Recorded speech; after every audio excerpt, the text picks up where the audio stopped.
Ladskin. Wow, la. Yan yung si Lolo Angelo, Uy. Ladskin. La. Wow, mga boss. Magandang hapon po, Lolo Angelo. Lolo Angelo. Hello po sa iyo, Lolo Angelo. Magandang hapon po. Lolo Angelo, nauuhaw ka po ba, Lolo? Ala, nauuhaw daw siya, mga boss.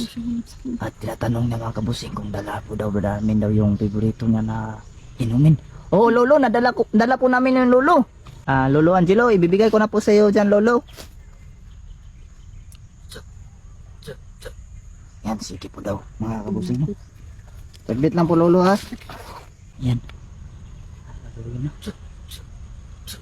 Oh, sige po, Lolo, walang problema po, Lolo. Ayan, sabi po niya mga boss, maraming salamat po daw mga kabusing, no?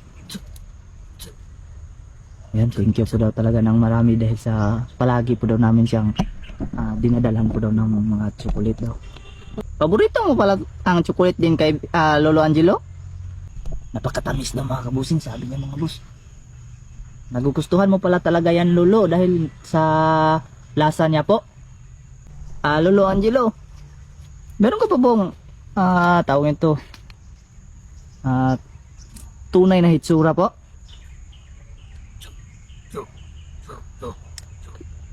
Ala, meron pa pala talaga siyang tunay na hitsura daw mga boss, pero bawal pa daw na ipakita sa ngayon. Ayan, ano na, meron daw tumatawid. Ay, sa itim na yung kanto. Ikot-ikot daw. Nakatikim ka na ba niyan, Lolo Angelo? Look. Look. Hindi mo na lang tutuluyan na tikman yan. Pagkabait mo po talaga. Look. Wow. Mabuti pa nakakain yung mga apo niya sa kanya. Mas unahin pa daw niya yung mga apo niya kasi sa kanya. Mga boss. Ilang taon ka na ba, Lolo?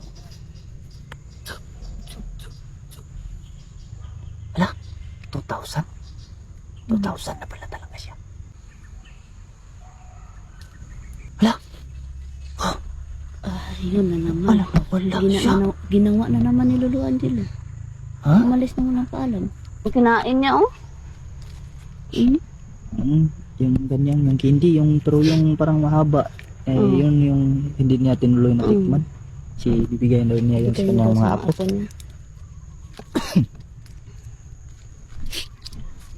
Grabe talaga kung magmahal yung mga lolo, Ladskin. Diba? Gagawin talaga ng lahat. At ngayon po, kaibigan pong dyan, gusto ko po sanang mag-request sa'yo na baka po pwede na bago po umuwi si Tatay Jun, na ikaw po ay magpakita po sa kanya at iparinig mo po sa kanya ang iyong pong boses.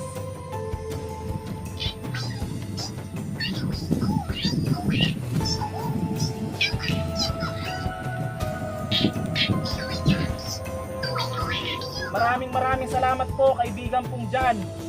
Ang sabi niya po mga tol, ang sabi niya po Tatay Jun ay magpapakita daw po siya sa iyo. At narinig mo po ba Tatay Jun ang kanyang boses? Opo. Narinig mo po?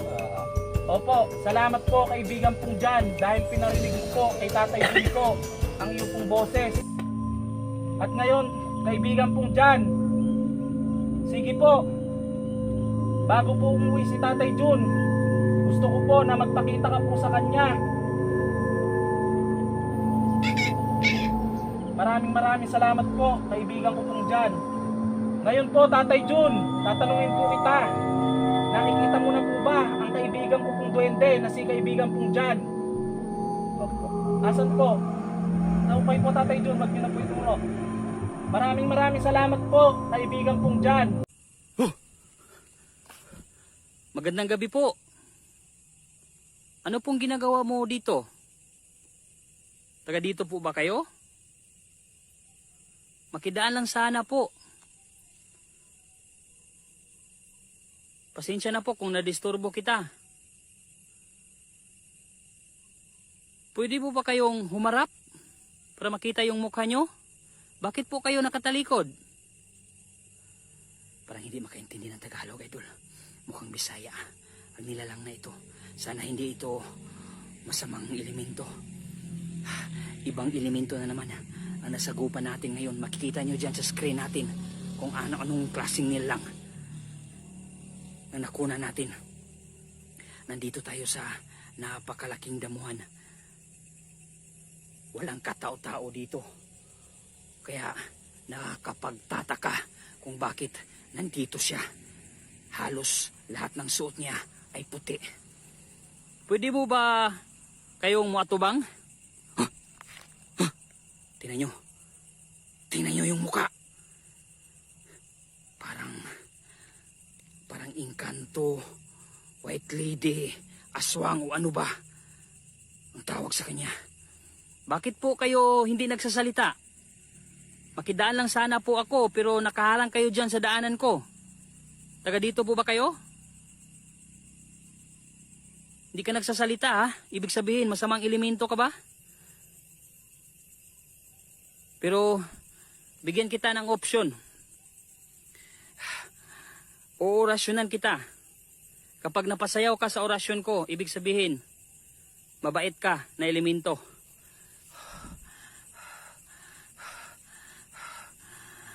Galing to kay Idol Vincent Fernandez. Subukan natin yung orasyon mo, Idol, kung tatala ba sa ganitong mga elemento.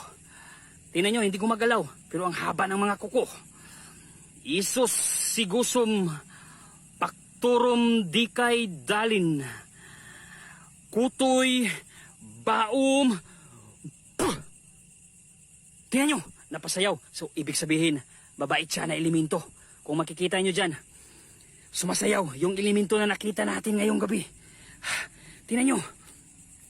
Meron pa tayong isang orasyon galing kay Idol Colina. Subukan din natin kung mapapasayaw siya dito. Ibig sabihin, kaibigan natin ang elemento na ito. Hukos, pukos, dayadayakus, kumpasis, magnetikos, tambaluslos. Puh! Oh, tingnan nyo. Iba na naman yung aksyon niya. Tingnan nyo. Parang alam niya yung sinasabi natin. Dahil napasayaw siya eh.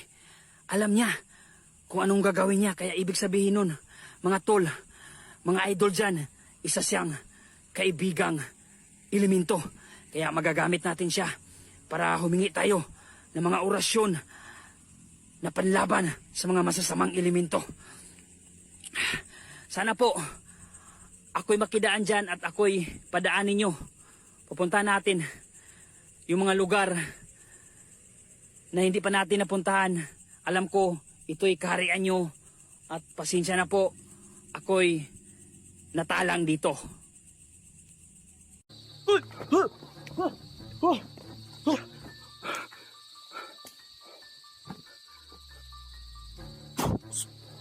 Manatili kang malumanay.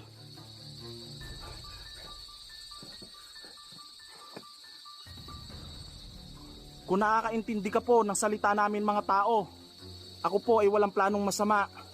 Ako po ay dadaan lamang po sa area po na iyong kinatatayuan.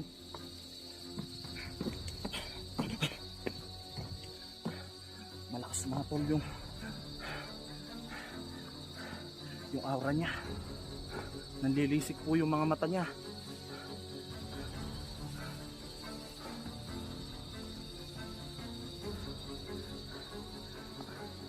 Pwede ko po bang malaman kung anong uri kang nilalang?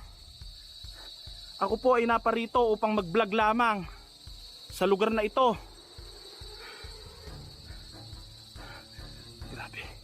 Grabe mga tol. Hindi ko inaasahan na may makikita tayong ganito. Huwag ka pong mag-alala. Mabuti po ang aking kalooban. Nadala lang po ako ng aking pong pangamba. Kaya po ako tumakbo patras. Pero hindi po ibig sabihin noon na may plano po akong masama na gawin sa lugar na ito. O gawin sa kahit kanino pa man.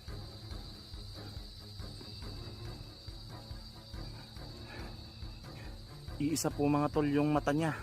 At umiilaw po yung mata niya, no mga tol. Parang kaparehong pareho ka ng aking kaibigan na ermitanyo. Isa ka bang ermitanyo o isa kang engkanto? Hindi po siya mga tol nagsasalita.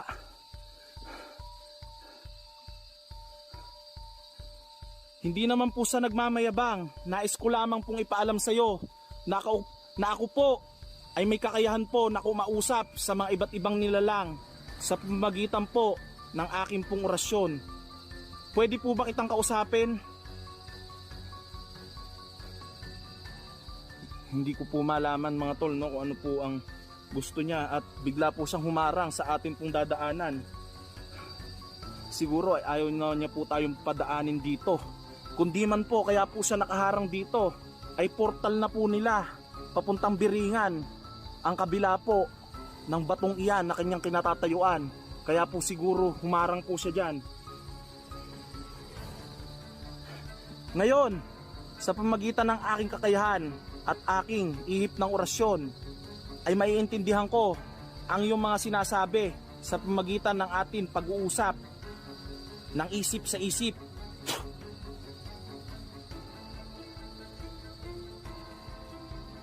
Sige, sabihin mo ang mga gusto mong sabihin sa akin.